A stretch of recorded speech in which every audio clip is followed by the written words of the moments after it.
we'll read the quotes together, and then we'll look at the cartoons together. So I'm going to go ahead and tell you that my talk today, or my story, will be mostly I'm reading, but I've got one little snippet that I'm going to tell without reading. So please bear with me. That's the first time I've done that in public. Now, if you ever hiked with me and you've ever been along with me in the car, you know I tell stories constantly.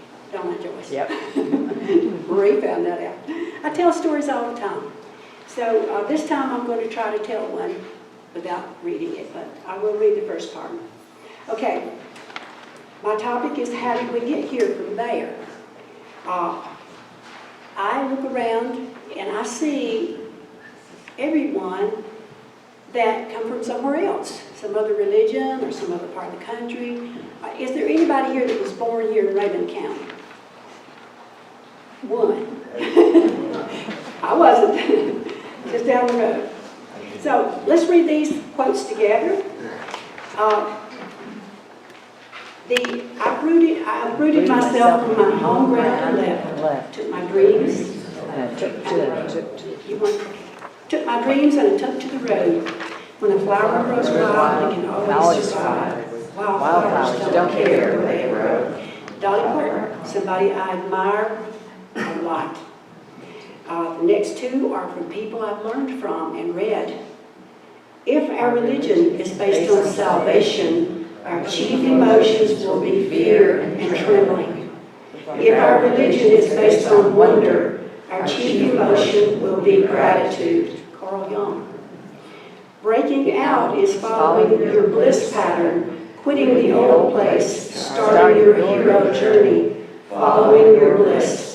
You throw off yesterday as the snake sheds its skin. Joseph Campbell. Now, I'm going to read you the definition of dogma. And in this case, it could be religious dogma. It's a prescribed doctrine proclaimed as unquestionably true by a particular group. Now, this is the way I was brought up. The dogma of a very old-fashioned Baptist church. Unbreakable.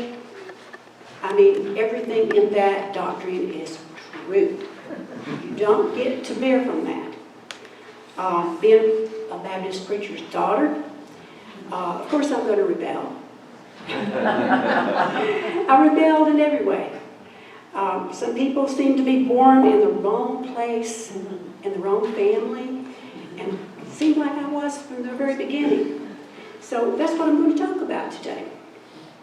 So let's look at these cartoons. This is religious dogma according to Gary Larson.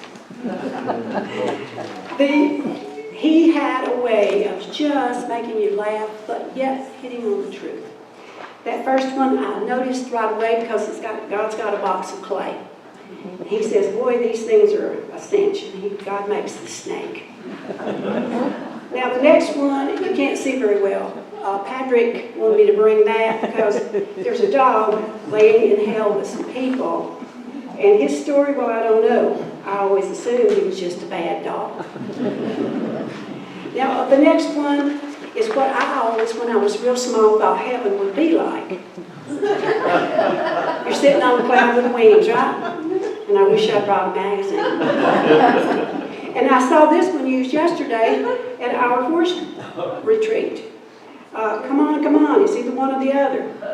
Damn if you do, damn if you don't. This one down here on the bottom is just plain silly, and I love it. God, as a child, tries to make a chicken in his room. So, I've often looked around and wondered, how did you all get here? I asked a few folks to tell me about their spiritual journey, and I received some amazing emails. These stories are varied, but most, along with mine, are about being wildflowers that had no room to grow. So we uprooted ourselves and started on our hero's journey. Minnie was born into the Methodist Church. She drifted away from her upbringing and started her new thought journey with teachers such as Wayne Dyer, Deepak Chopra, and Eckhart Tolle. When she and Nash moved to Raven County, they found a way to unity. Norman. he's not here today, has Jewish heritage and Catholic roots, but was brought up in the Advent Christian religion. The services were loud and fear-based. The best thing about that religion for him was music. He was given piano lessons at 9 years old. Norman left that church and now honors his ancestors, some of who died in the Holocaust, by celebrating Jewish holidays. Music led him to unity, and he now defines himself as a Jewish, Buddhist, metaphysical, Christian wanderer. Roger was brought up an atheist, and although he has Jewish roots also, when he told me about his upbringing, I said to him, "Wonderful, you grew up with a blank canvas on which to paint your own truth, however you see it." And David was raised Presbyterian. He thought it had a lot of positive doctrine. He came to unity because he believes there are many spiritual paths. He states, love God, love your neighbor, love yourself. What comes next is not for me to worry about. I have enough work to do here. Chris left the Lutheran faith when he was in his early teens and became interested in what was then called New Age teachings. He was attracted to the open-minded New Thought teachings of unity. Loretta was raised Christian Science. After absorbing the lessons on the broad acceptance of all spiritual paths taught by several well-known unity teachers, she and Robert decided that they would bring up their children in unity. Laura's life should be made into a movie. I can't put all of it in here. She wrote me some wonderful things, and she's still writing. Keep doing it. She was born into the Mormon religion. She was baptized and married in temple ceremonies, and when it was time for her to leave, she asked to be excommunicated. This cost her dearly, and it is a story for Laura to share when her heart leads her to do so, and I can't wait to read it. So that is how a few of my fellow wildflowers found themselves here today. I'm going to read you a story that I wrote a long time ago. And I took it and I squeezed it into a 20-25-minute presentation here. It's a little scattered, but bear with me. I call this story Stone Girl. Stone Girl. I needed to walk the 2 miles alone, barefoot, the cracked red dirt road that led from the small cotton farm where I lived with my family toward Sweet Branch Baptist Church. With each dusty step, my mind kept repeating, it will be today, what will I do? They said that Jesus bled and died for me, and at 9 years old, I was officially lost and had to be saved, or I would go to hell. Our yearly revival was in full swing on this sweltering Monday morning in July. There would be 2 meetings a day for a full week. I was the only one walking with the rest of my family, while the rest of my family would pack into our old 40 Ford and get there just before the morning service started. I was the first to arrive at the meeting house covered with a film of red dust. I had carried my shoes in one hand for the 2-mile walk because I had outgrown them and they tortured my feet. I could no longer go barefoot as I was now grown up and a sinner. So I forced them back on and wiped my sweaty face on one sleeve of my feet-sack dress, leaving a stain that looked like faded blood. I opened the back door of the old church, and a gray fog of smells made up of moldy songbooks, years of stale sweat, mothballs, and a hint of juicy fruit chewing gum rose up and greeted me. Glancing down, I noticed the new funeral home fans the local undertaker had donated for Revival Week spread evenly along each bench. I scooted through the building and out a side door into the graveyard and up a short distance to an iron fence with a gate that squeaked with age when opened. Inside was a high pedestal with a statue of a little girl angel holding a flower over a small grave. This had always been a favorite place, and I didn't have to read the inscription on the pedestal because I knew it by heart. It read, Grace Inez, born July 12, 1905, died September 8, 1911. There was an inscription below the name and dates that said, we miss thee, darling. She was 6 years old when she died, and today I felt jealous of her because she was safe inside her iron enclosure and would forever be 6 and never lost.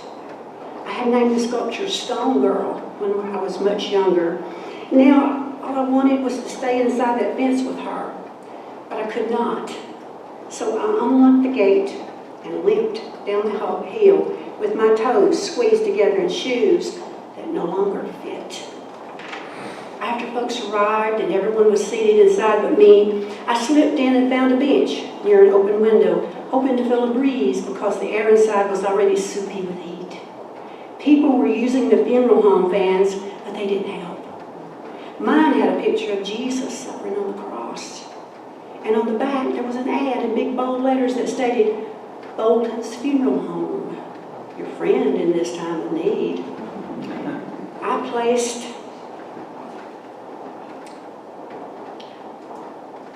placed mine on the bench beside me with Jesus face down because I did not want to see the blood streaming down his face. My favorite part of any service was usually the singing, but today I felt no joy because there were hungry eyes directed my way. Miss Callie Jenkins was staring at me, and I knew that when preaching was done and the altar call was given, she would head my way with her black pocketbook in the crook of her right arm, with a fan in that same right hand, waving it in front of her face like windshield wipers on a T-model Ford. There would be a lace edged handkerchief daintily worn in her left hand.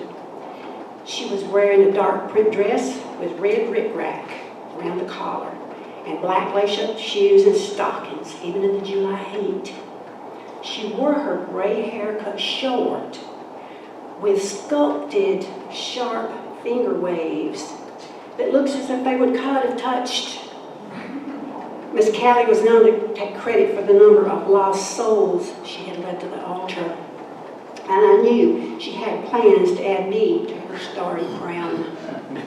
That day, Preacher Turpin got right into the spirit and described in screaming, sweaty detail how hell would be for the lost souls who did not accept Jesus. So when the altar call was given, everyone stood and started singing, Are You Washed in the Blood of the Lamb? I watched Miss Callie head my way, only to be cut off by Preacher Turpin, who was closer. I decided that I would get this being saved business over with. So I went with him and sat down on the front left bench, which we call the altar. I was soon surrounded by what felt like the entire congregation. Several preachers were shouting in my ears to repent. There was laying on of hands with more preachers loudly praying at my feet. With my head down and eyes closed, I endured this for what felt like forever. When I finally opened my eyes and peeked out, I could see Miss Callie's black shoes and the bottom of her print dress on my left. She was not going to miss out, even if she had been bested by Preacher Turpin. So the instructions given were to repent of my sins and ask forgiveness, then beg to be safe and help. I knew how to follow instructions, but I was having trouble thinking of a sin. What sins had I committed that would cause Jesus to send me to hell?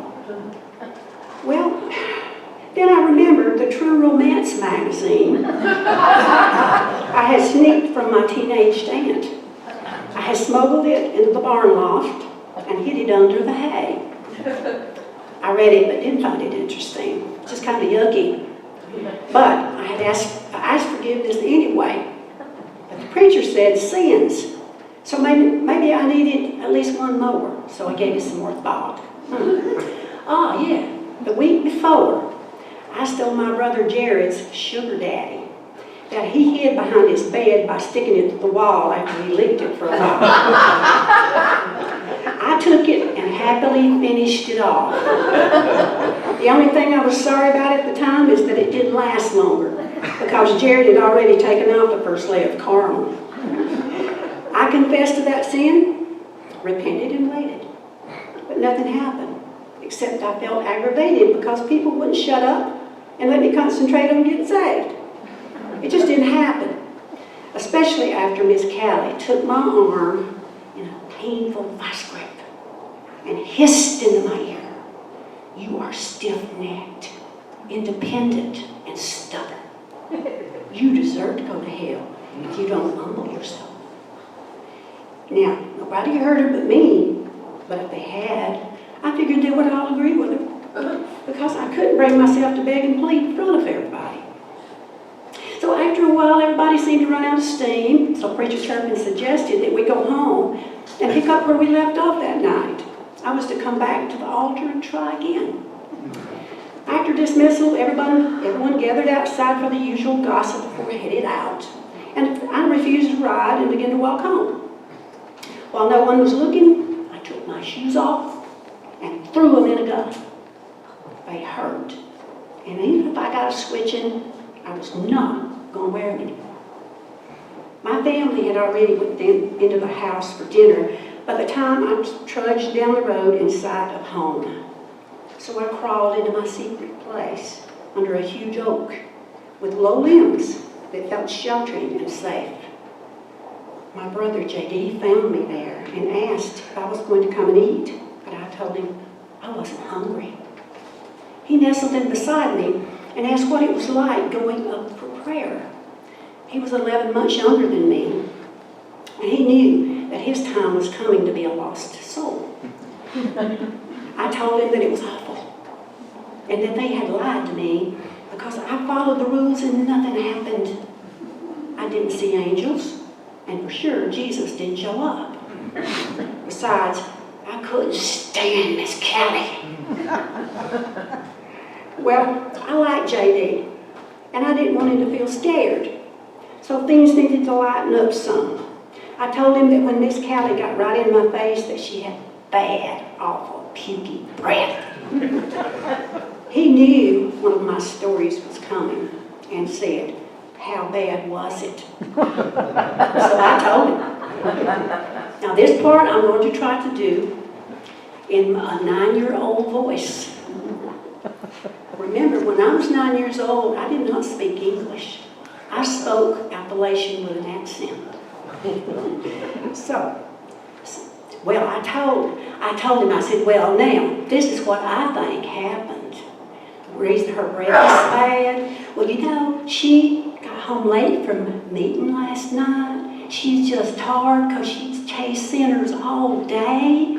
And on top of that, she's starved to death. She hadn't had supper. Well, she had a big mess of green beans on the stove, and she cooked her a ham bone in there, and she had her some cornbread, and she had this big pile of onions that she got out of the garden.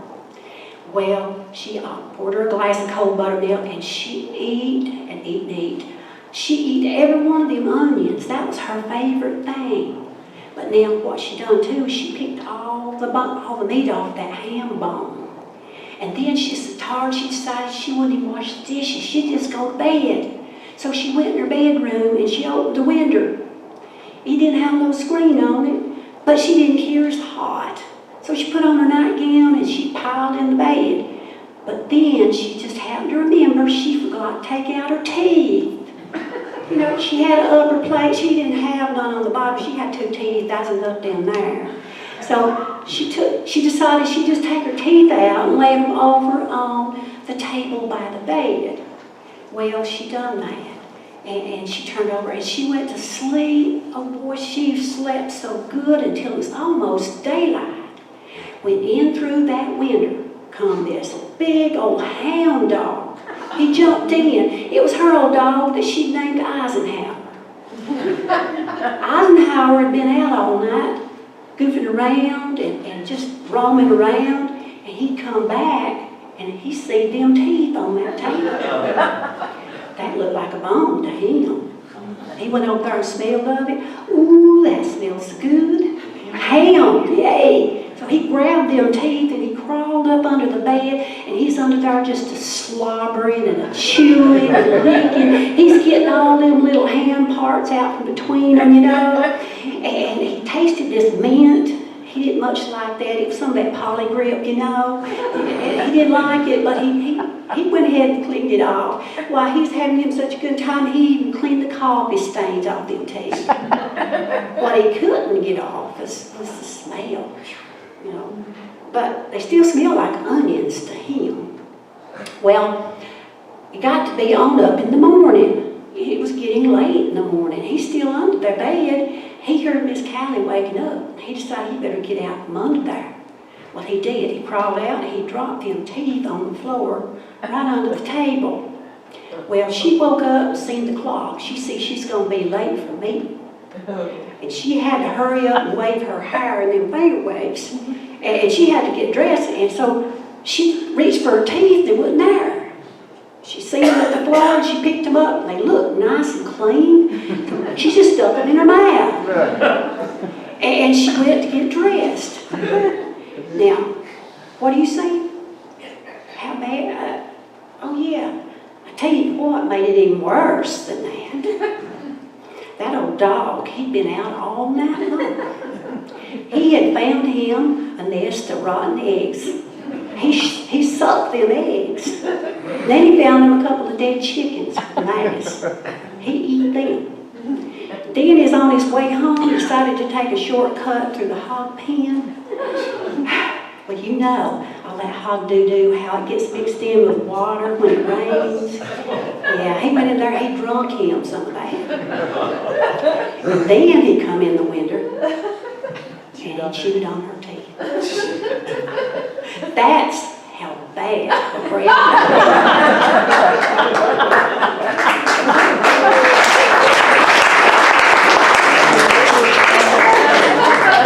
Well, by this time, we were rolling around laughing, and J.D. was adding one more awful thing that old dog would have been eating. As we brushed off, walked to the house to eat leftovers. And laughing had made me hungry. I refused to go back to the altar that night and every service that week. And for 3 years, I wouldn't go. I just would not be humbled and I did not feel humble and worthless as they told me I had to be. I felt bullied. I believed that I was lost and going to hell, but I refused to take that sweating, screaming path to heaven. For those 3 years, most of my days were fear-filled, and my nights were haunted with dreams of dark angels blowing trumpets of fire and judgment day. I was well known at the churches within driving distance of my home because my daddy was a well-known preacher and had a reputation for scaring sinners to the altar with his fire sermons, so he was invited everywhere and I had to go with him. There were a lot of good, well-meaning folks working in the fields, harvesting souls for Jesus, who dulled their plows on me, the girl made of stone. Again, it was July, revival month. I was 12 years old. I was skinny and was so filled with fear that there was no room inside me for food. I didn't eat much. I was even losing my sense of humor, and I told no stories. I was attending revival at a church where my dad was pastor. I had made friends with 4 girls who were around my age, and they noticed my stubborn turning away of all attempts to force me to be saved. I explained that I could not and would not put up with people screaming in my face and praying at my feet. They told me that if I wanted to give it one more try that night, they would make a circle around me and not let anyone through. I could sit down where I was and no one would see me. I wouldn't have to go to that altar. And so that's what I did. I sat and closed my eyes. I felt a sense of protection and safety. After a while, I heard a girl's voice that whispered these words into my ear. Brenda, you are not lost. I opened my eyes and my heart to that truth, and all feelings of guilt, fear, and despair were gone. I felt light and very hungry. I hugged that feeling to myself that night and into the next day because I didn't have words to describe it, and I wanted it to be mine completely for a while. The following day, I did tell a kind-faced old woman who invited me to the altar that I no longer needed to go. She shared the news with the congregation, and I was welcomed into the fold. I did not tell her I had been saved. I never thought that. I wanted to thank the girl who whispered in my ear, so I asked my friends, which of you told me I was not lost? Each girl said it wasn't her, and that no one had been allowed into the circle. No one had talked to me at all. I've never known if that soft voice came from inside my own mind or from a place where fear has no home. That whisper helped me realize a truth that I have known without a doubt since then. I am not lost. I was never lost. I can't be because I'm part of the universe, part of God. How could I be lost? So I've never called that experience being saved. I call it an epiphany. I've had 2 or 3 since then. So I know what they are. I've changed the names and places of the people of the church because I do respect all religions, dogmatic or not. If you belong there, you should stay there. If you feel good there, that's where you should be. But a lot of you people are wildflowers like me. You uprooted yourself. You couldn't stay. If I could go back, I would say to that 9-year-old stone girl, relax. It's going to be all right. You will find your way to a place where fear does not rule, but where gratitude is offered in quietness and meditation, where all beliefs are honored, a place where you will hear and share hero journeys that have led from religion to spirituality. And so I have.